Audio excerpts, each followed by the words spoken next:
So here at Rush Custom Callers today, we're going to be talking about calling and hunting turkeys on public land and some of the pitfalls and positives of that. Everything that we're about to relate today, any calls, any videos we relate to, you'll find on the Rush Custom Callers channel. The shorts will typically be about 15, 20 seconds. They will show you how to manipulate not only the striker and the pot caller, but a variety of crow calls, hand calls. Yeah, dexterity, Yes. holding. Yep. And all of anything, if anytime we're referring to gobble, shock gobble, gobble, shock call, shock gobble? Shock gobble. Yeah. Yep. You'll find all those too on Brian's shorts, which will allow you to mimic those. Now, some of those, for instance, the pileated woodpecker, pileated. it's going to take you forever to learn how to do that. So pick a simple one. What's the simplest one that somebody can use for Crow sale? call. Crow call. Yep. Okay. Yep. You can't go wrong with that. Do you offer the crow call for sale? Not on the website, but definitely something I need to add on to the website. Yep. So for now, you can get that somewhere else. If you use the, I'll just smash that repeatedly. If you do happen to use, say, the Coyote Howl, Brian sells that.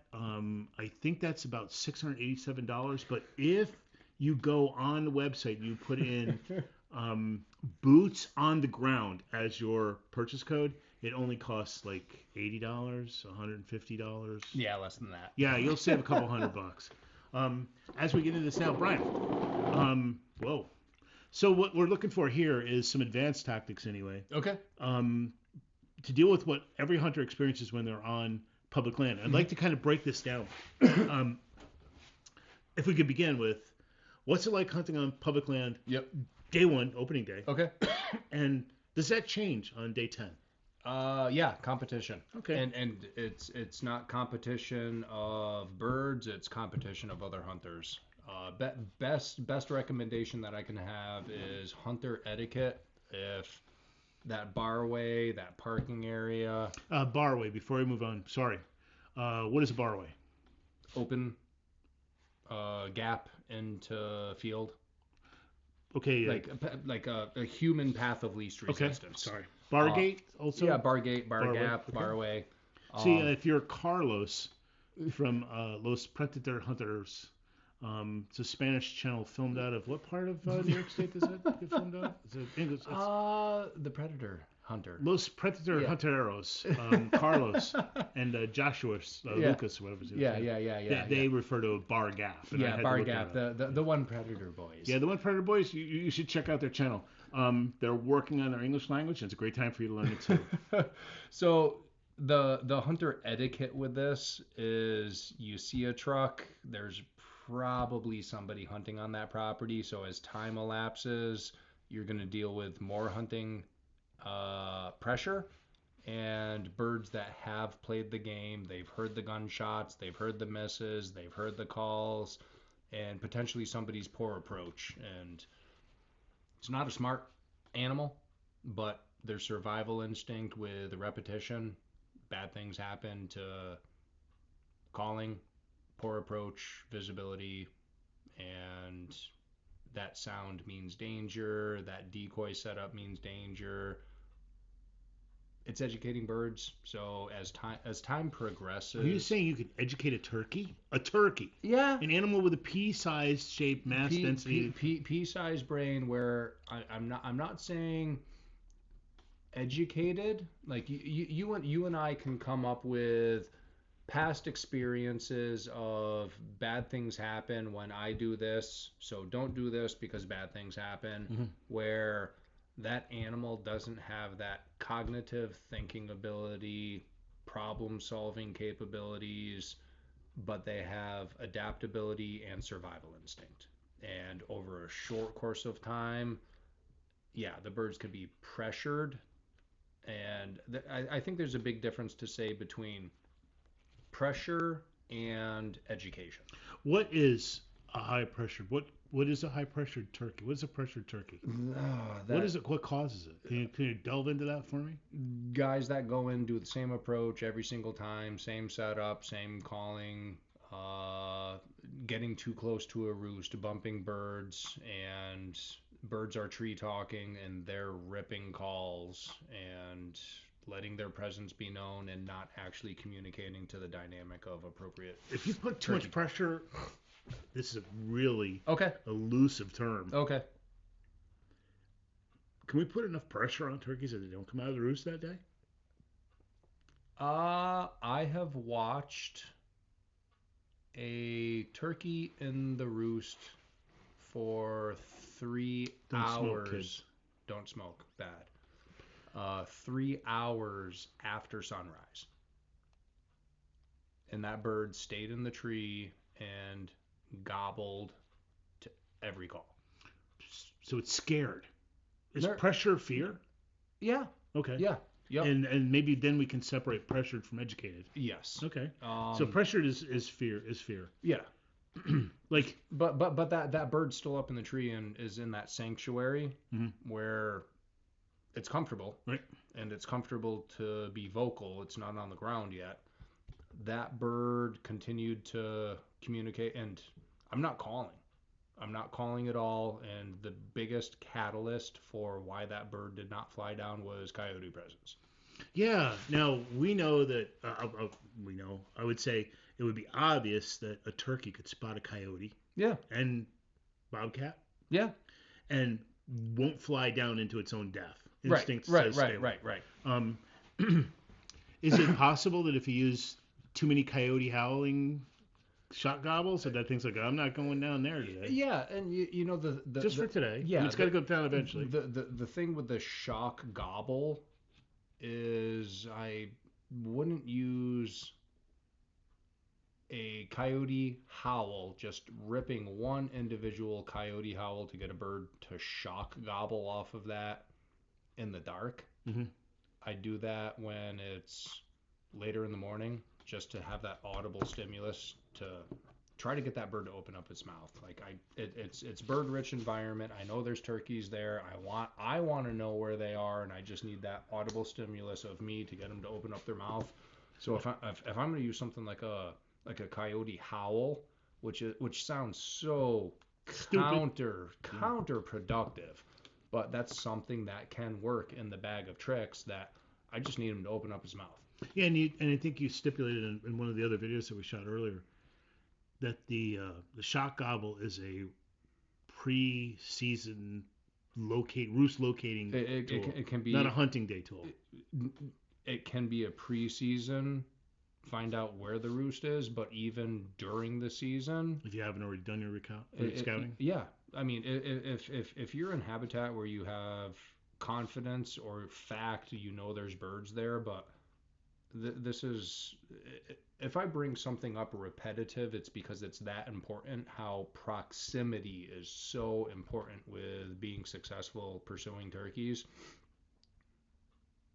100 yards is better than 300, is better than 4, is better than 5. The closer you can get on a diligent approach with the roosting areas, or even on the ground, they've been on the ground for an hour or 2 hours, or in states you can hunt from 30 minutes before sunrise until sunset. Like we can only hunt till noon here.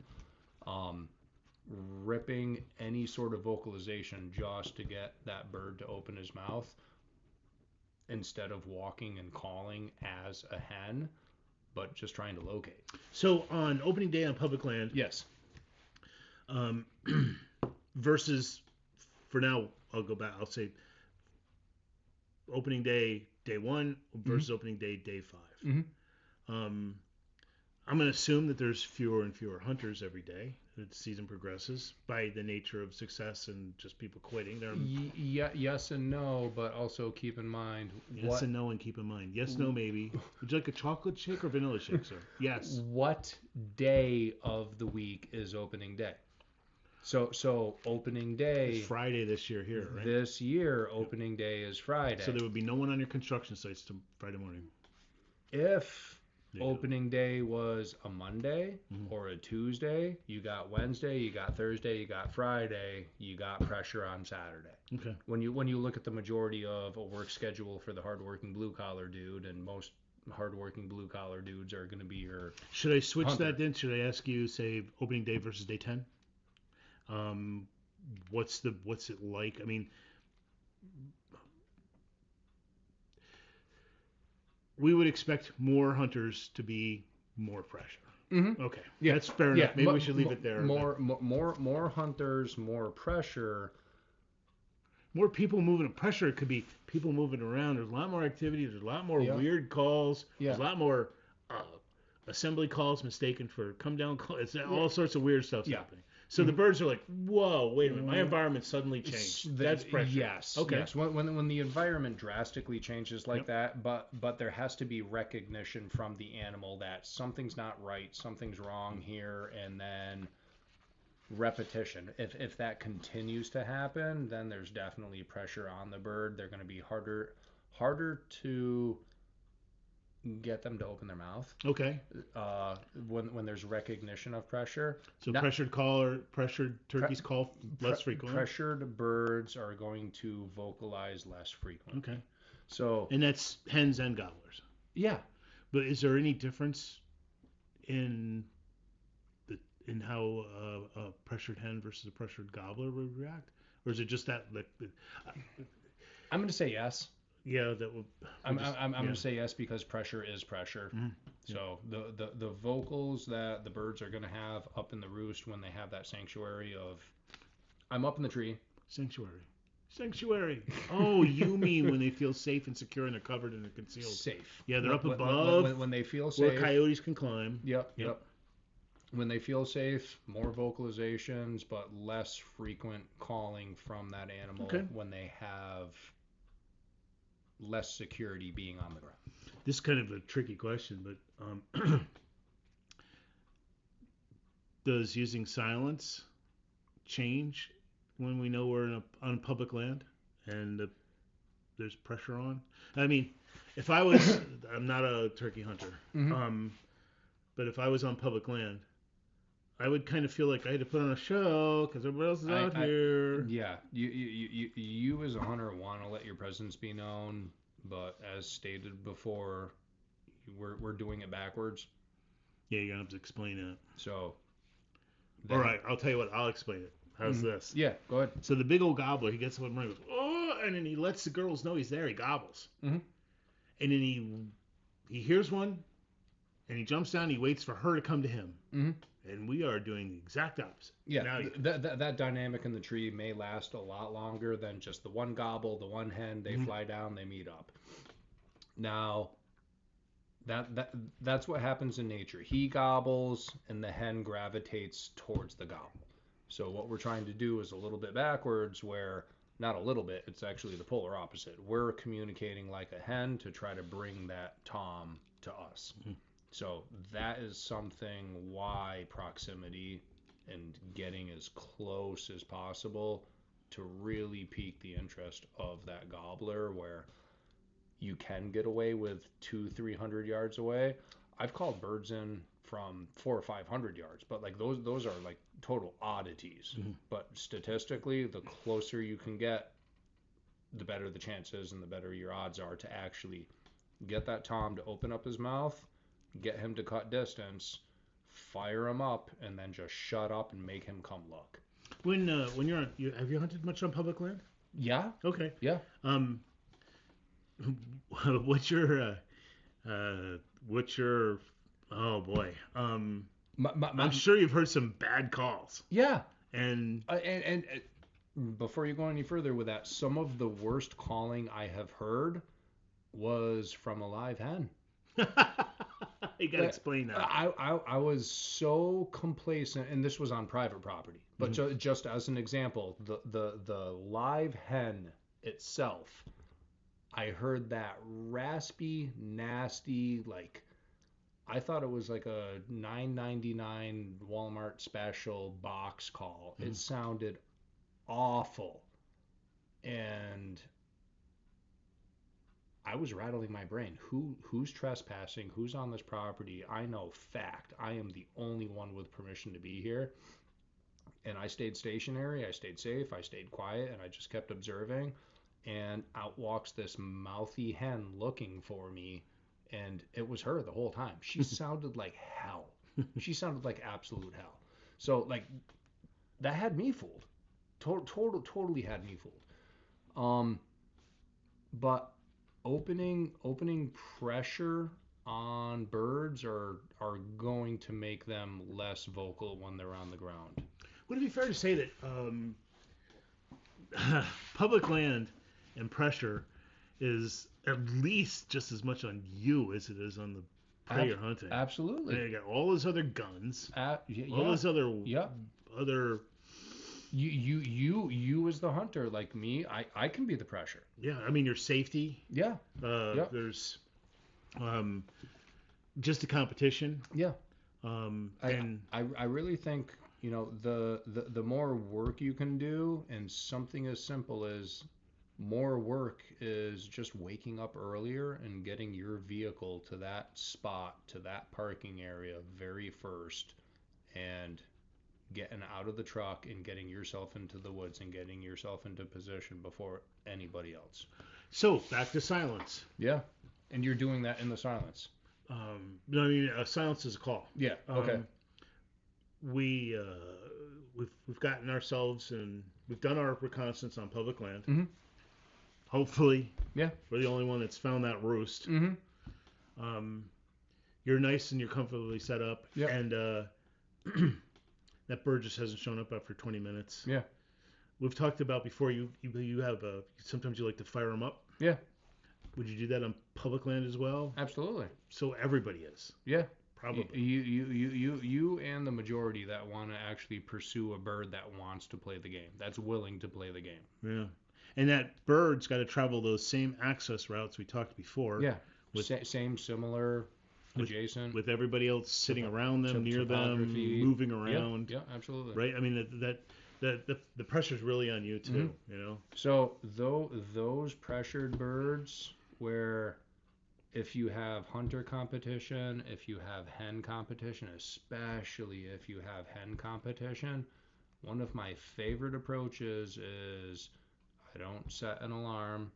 I wake up when I feel like waking up, and I'm the last one to go into those woods when everybody else is done or they're leaving, and I'm the last one to that party. And then you just hope for the best. Yeah. And in that circumstance, especially as the season progresses, the natural instinct of the hen: fly down, feed, breed, nest. And then especially as your season's progressing, nesting is more important than anything for that bird's natural instinct to take care of her eggs.